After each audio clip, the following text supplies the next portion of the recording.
மதுரை விமான நிலைய விரிவாக்கத்திற்காக நிலம் கையகப்படுத்த அதிகாரிகள் வரவுள்ள நிலையில் அதற்கு எதிராக சின்ன உடைப்பு கிராம மக்கள் போராட்டத்தில் ஈடுபட்டு வருகின்றனர். அவர்களுடன் காவல்துறை அதிகாரிகள் மற்றும் வருவாய்த்துறையினர் பேச்சுவார்த்தை நடத்தி வருகின்றனர்.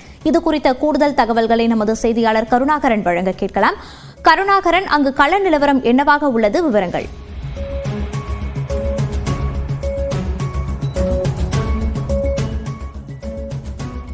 அருகே சின்ன உடைப்பு கிராமம் இருக்கு. இது பல ஆண்டுகளாக இந்த கிராமத்தில் மக்கள் வசித்து வருகின்றனர். இந்த கிராமத்தில் நிலம் விரிவாக்கம் செய்வதற்காக வருவாய்த்துறையினர் சார்பில் நோட்டீஸ் கொடுக்கப்பட்டு கடந்த 2009ஆம் ஆண்டு நில மதிப்பீட்டுப்படி இழப்பீடு வழங்கப்பட்டுள்ளது.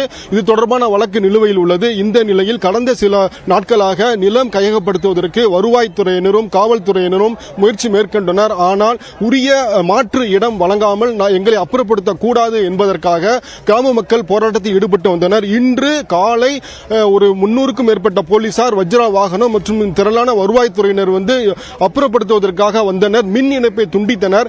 இதைத் தொடர்ந்து கிராம மக்கள் ஒன்று கூடி கிராமத்தின் உள்ளே நுழைய விடாமல் போராட்டத்தில் ஈடுபட்டு வருகின்றனர். இதுவரை 2 பெண்கள் உட்பட அழகு என்பவர் மொத்தம் 3 பேர் மயக்கமடைந்து ஆம்புலன்ஸில் சிகிச்சை பெற்று வருகின்றனர். மேலும் பாத்தீங்கன்னா அந்த மேல்நிலை நீர்த்தேக்க தொட்டியில் மண்ணெண்ணெய் கேனுடன் மேலே இருந்தவாறு தொடர் போராட்டத்தில் ஈடுபட்டு வருகின்றனர். எங்களுக்கு மாற்று இடம் வழங்காமல் எங்களை அப்புறப்படுத்தக்கூடாது, அவ்வாறு அப்புறப்படுத்தினால் நாங்கள் தற்கொலை செய்து கொள்வோம் என்று மிரட்டும் வகையில் மேல்நிலை தொட்டியில் மண்ணெண்ணெய் கேனுடன் நின்று கொண்டு இருக்கின்றனர். மேலும் பெரும்பாலான பெண்கள் வீட்டிற்குள் கதவை பூட்டிக் கொண்டு நின்று கொண்டிருக்கின்றனர். தொடர்ந்து மக்கள் போராட்டத்தில் ஈடுபட்டு வருகின்றனர்.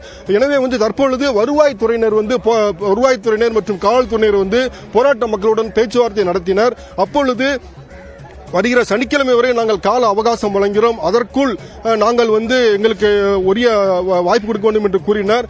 ஆனால் தற்பொழுது வரை எந்த உடன்பாடும் எட்டப்படாத சூழலில் மக்கள் தொடர்ந்து அமர்ந்து வருகின்றனர். சொல்லுங்க, என்ன பிரச்சனை? எதுக்காக உட்கார்ந்துருக்கீங்க? நாங்க மதுரை சின்ன உடைப்பு மதுரை விமான நிலைய விரிவாக்கத்தை பத்தி பேச வந்திருக்கோம். நாங்க 2013 தான் ஒரு 4 வருஷமா தொடர்ந்து வந்துகிட்டே இருந்துச்சு. எங்களுக்கு நோட்டீஸ் வந்துகிட்டே இருந்துச்சு. நாங்க 2001 வரை நாங்க போய் அங்க அட்டன் பண்ணவே இல்லை கலெக்டர் ஆபீஸ்ல. 2001 போய் தான் ரொம்ப வந்துகிட்டே இருக்கே, கோர்ட்ல போட்டுருவோம் சொல்ல நாங்க போய் 9 வருஷமா நாங்க டிலே பண்ணோம். அதை அவங்க பெருசாவே எடுத்துக்கிறவே இல்லை. 2001 போய் தான் நாங்க பணம் வாங்கணும். நாங்க பணம் வாங்கினதை பத்தி நாங்க பேசவே இல்லை. இப்ப நாங்க 2003க்கு பின்னாடி 1 வருஷமா நாங்க இடம் கேட்டுக்கிட்டு இருக்கோம். 1 வருஷமா கேட்கிறோம். இன்னைக்கு நேற்று கேட்கல. காசு கொடுத்தாங்க, நோட்டீஸ் வந்துச்சு, வீட்டுக்கு வாங்கணும், பணம் கொடுத்தாங்க, காசு வாங்கணும். இப்ப இடிக்க வர்றாங்க, நாங்க உட்காந்துருக்கோம். அப்படித்தான் நாங்க இப்ப செய்யறோம். அதே மாதிரி எங்களுக்கு சட்டம் எல்லாத்துக்கும் ஒரே சட்டம் தான். மக்களுக்கு பொதுவா சட்டம் ஒண்ணுதான். இப்ப அரசாங்கத்துக்கு ஒரு சட்டம், மக்களுக்கு ஒரு சட்டம் இப்ப புதுசா வந்திருக்கு. இப்போ எங்க கோரிக்கை என்ன? இடம் வேணும், மாற்று இடம் வேணும், அது தகுந்த மாதிரி இடம் வேணும். அவங்க கொடுக்குற இடத்துக்குலாம் நாங்க போகவே மாட்டோம். எங்களுக்கு உட்பட்ட தகுந்த இடம் எங்களுக்கு, ஆனா அதுக்கு நாங்க அந்த இடம் எங்களுக்கு சூஸ் பண்ண தெரியும். அந்த இடம் தான் வேணும் எங்களுக்கு. பிள்ளைங்க பாதிக்கப்படுது. நாங்க அன்றாட வேலை பார்த்து பிள்ளைங்களை படிக்க வைக்கிறோம். சப்போஸ் படிக்க வைக்கிறோம், பீஸ் கட்டுறதுக்கு பிள்ளைங்க பீஸ் கட்டுறாங்க. அதுக்கு நாங்க எப்படி அன்றாட விவசாய வேலை பார்த்தே நாங்க பீஸ் கட்டுறோம். நாளைக்கு நீங்க இவங்க எந்தெந்த ஊருக்கு போச்சுன்னா நாங்க எப்படி பிள்ளைகளை பாதிக்கும் படிப்பு, நாங்க எப்படி பீஸ் கட்டுவோம்? பிள்ளைகளை படிப்பு பாதிக்கப்படும்.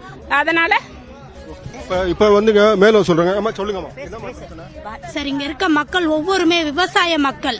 அதையும் கையகப்படுத்தியாச்சு. கவர்மெண்ட் இடம், இதுக்கு முன்னாடி எடுத்த இடமும் இதே மக்கள் இதுக்கு முன்னோர்கள் வாழ்ந்த இடத்தை தான் கையகப்படுத்தி எல்லாம் பண்ணுனீங்க.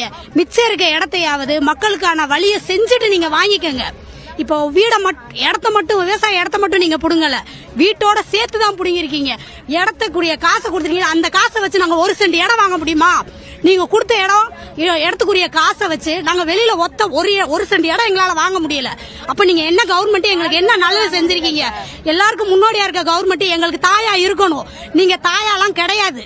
எங்களுக்கு என்ன வேணும்னு கேட்டா, எங்களுக்கு இடமும் இடத்துக்கு உண்டான வீடும், எங்களை வாழ்வாதாரமா இங்க இருந்து எப்படி எடுக்கிறீங்களோ அதே மாதிரி வாழ்வாதாரத்தை அமைச்சு கொடுத்துட்டு 1 வாரம் டைம் கொடுத்துருக்கீங்க. அந்த 1 வாரத்துக்குள்ள ஒவ்வொரு இடத்துக்குரிய பட்டாவை கொடுத்துட்டு நில்லுங்க. நீங்க வரவே வேண்டாம், நாங்க வெளியேறிக்கிறோம். எங்களுக்குரிய பட்டா, எங்களுக்குரிய இடம் எல்லாத்தையும் கண்காணிப்பா காமிச்சு கொடுத்துட்டு நீங்க வாங்க. உங்களுக்கு எந்த இடங்களும் தரல, நாங்களே வெளியேறிக்கிறோம். அதாவது இந்த போராட்ட மக்கள் நாங்கள் அந்த நிலம் கையகப்படுத்துவதில் எங்களுக்கு எந்தவித மாற்று கருத்தும் கிடையாது. ஆனால் எங்களுக்கு உரிய மாற்று இடம் பட்டாவுடன் வழங்கிய பிறகு நாங்களே வெளியேறிக் கொள்கிறோம். அதுவரை எங்களை தொந்தரவு செய்யக்கூடாது, ஏனென்றால் எங்களுடைய வாழ்வாதாரம் மிகவும் பாதிக்கும் என்றுதான் கூறுகின்றனர். மேலும் இந்த மதுரை தொடர்ந்து ஒரு போராட்ட களமாக மாறி வருகிறது. எவ்வாறு என்றால் தற்பொழுது சின்ன உடைப்பில் போராட்டம் நடந்து வருகிறது, முல்லை நகரில் போராட்டம் நடந்து வருகிறது, மேலும் அலங்காநல்லூர் பகுதியில் ஜாதி சான்றிதழ்கள் தொடர் போராட்டம் நடந்து வருகிறது. எனவே மதுரை ஒரு போராட்ட களமாகவே கடந்த சில நாட்களாக உள்ளது. மோனிஷா, போராட்டம் குறித்து கள விவரங்களை வழங்கியமைக்கு நன்றி கருணாகரன்.